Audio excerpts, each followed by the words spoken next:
Kayla, congrats on your latest Player of the Week. Thanks, John. I know the graphics show the offensive numbers and stuff, but obviously you've made great strides defensively. What's been the process for becoming a better defender? Yeah, I think it just starts with the mentality. You have to take pride in it. I think physicality and meeting them at the point. And we've been doing some different stuff defensively, so I think it takes a different level of attention to detail and a different amount of being locked into your scout and knowing what you want to get to. But I think just also kind of just getting back in the feel of the game, moving my feet a little faster, sliding a little bit better. But I think more than anything, it's just a mentality.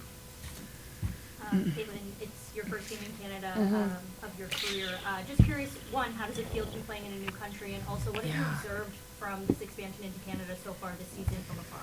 Yeah, I mean, I'm super excited to be here. This is my first time in Canada in general. So it's been cool to be here and experience their culture and be in Toronto and experience the city. So just super excited about that. Obviously, I've traveled internationally and played in a lot of different places. And I think it's really fun to just see different parts of the world. And, basketball is a game that brings a lot of people together. And I think that's what's so amazing about it. And I think that's kind of what I've experienced and been able to see from afar for them through their first season is just the amount of people that are supporting the tempo and are excited about the tempo and excited about women's basketball in this country. And obviously their NBA team here is fantastic, so that certainly helps as well. But I think that's the biggest thing is just the excitement. I mean, even at our hotel last night, there was a few people that came up to us and were like, we love the tempo and we're so excited for the game tomorrow.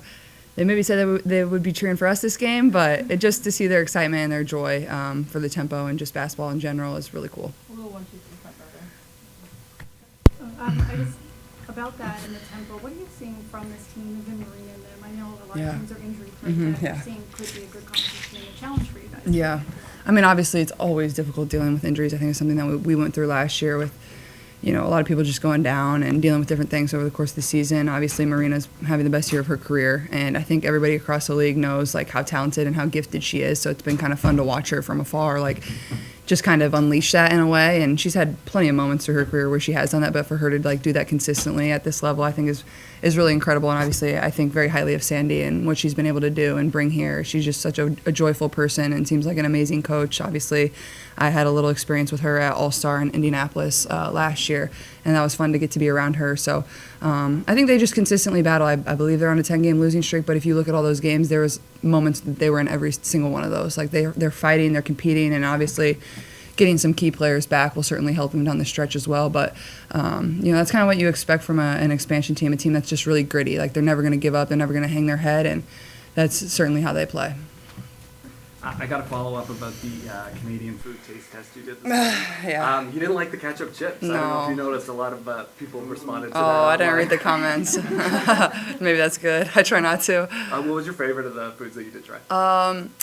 My favorite were those gummy bears, those sour gummy bears. I don't know what they were called, I'm sorry, but the coffee crisp was good as well. Jackie told me apparently we had that in America. I've never had that before, so maybe I just need to get out and about a little bit more, but it was really fun. I have definitely had ginger beer before, so I don't know what Sophie and Lexi were talking about. They said that it was spicy ginger beer. I feel like all ginger beer is spicy, so it must have just been the marketing on it, and it certainly got us to bite. So, but other than that, it was just fun. That's what I love about going different places. You get to experience their culture and different things.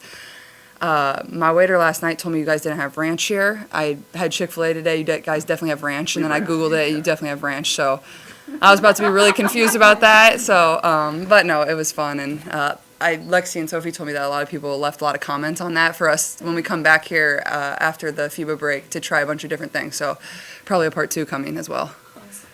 Kayla, you played with some great backcourt mates. Chelsea Mitchell's having certainly a special season, and so as this one's evolved, have you been able to kind of mentally pour more into other cups because it hasn't always been on you?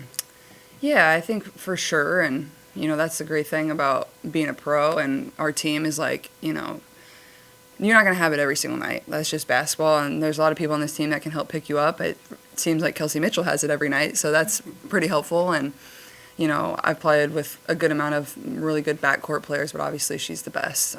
Just her speed, her ability to score at will whenever she wants, and I think probably the most underrated part of her game, certainly this year, has been the way she's been able to guard and take every matchup, that we've asked her to take, and then also her cutting. People don't understand how good her off-ball cutting is. It leads to a lot of really easy baskets for us, puts the defense in rotation. So It's really fun to get to share the backcourt with her.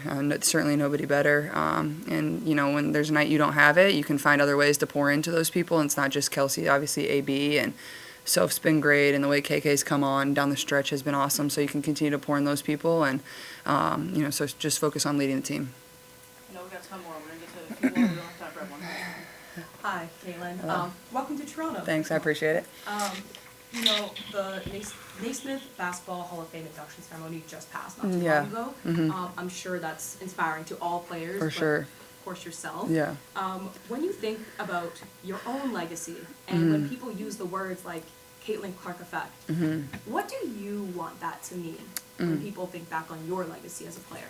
Yeah, I mean, I hope at the end of the day, a lot of my favorite players growing up, I don't know how many points they ever ended up scoring, or I don't know how many three-pointers they made. Hopefully it's just the impact that you can leave on people and the way you made them feel, and I think that's kind of been the story of my career, and I hope, when I'm done playing one day, that's what people remember the most about me, is the way I've been able to unite people to cheer on basketball and love a game, or bring people together to, love a sport in a way that they've maybe never have before. There's so many people that have come up to me and been like, I've never watched women's basketball before, and I don't take offense to that. I think that's a really cool thing to, bring people in that have maybe never experienced something that I've loved all my life. And so I hope, when I'm done, that's probably the biggest thing that I'll probably look back on my career and be proud of, is just the amount of people that I've been able to bring in and enjoy the game that I've always loved since I was a young kid. What have you heard just about the support and fans do out here in Canada? Yeah. I was walking out 2 hours before tip-off, lines up. Yeah. I don't think that happens for many, even any sports team in Toronto. What have you heard just about the support out here in Canada? Yeah, I mean, obviously I haven't been able to come to Canada before, so I don't really know for sure, but obviously I see, a lot of people from Canada that are supporting, whether that's online or even when we're in our home arenas. There's people that bring signs that they're from all over the world, and some people that have come from Canada before and made the trek down to Indianapolis. So I think it's really cool for me anytime I get to go to a new place, and even when we were driving up on the bus, there was already people, waiting outside in my jersey. So, those are, kind of pinch me moments. Those are moments you ever take for granted. It's really cool that people are waiting 2.5 hours before. I don't know if I would ever do that, but I really appreciate their support. That's a really cool thing, and it just shows how much this one opportunity means to people, to be able to see a player that they probably watched on TV a lot and experience a moment that they've felt through the TV screen or seen online, and I think that's a really cool thing. So I'm just super excited that I get to play tonight. Caitlin, welcome to Canada. Thanks. You guys are playing really good basketball right now. Yeah. Coming off that massive overtime win in Atlanta. What is clicking so well for this team? I love your Canadian accent. It's awesome. Do you guys feel like I have an accent? I do? Really? A little bit. Yeah. A Midwest accent? Okay. I think we're just resilient, mentally resilient. I think that's the area where we lacked probably the most. Early in the season, we've had some ones get away from us that are you go back and look at it and you're like, man, we should have won that. And that's really painful, because you're in those games and then you kind of shoot yourself in the foot and they slip away. So I think that's been the biggest difference for us, is, we've been finding ways to win gritty.